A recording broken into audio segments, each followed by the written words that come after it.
your intention is the only living mechanism in you.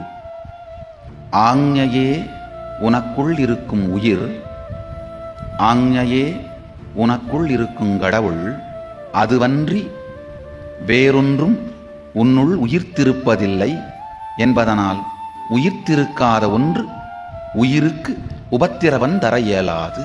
Means your intention only is you. Your intention, what you want to be, is only God in you. Your intention is the only living mechanism in you. Other than your intention, everything else is matter in you. Because of that, the matter cannot disturb your intention, which is you. You cannot be controlled, affected by the matters in you.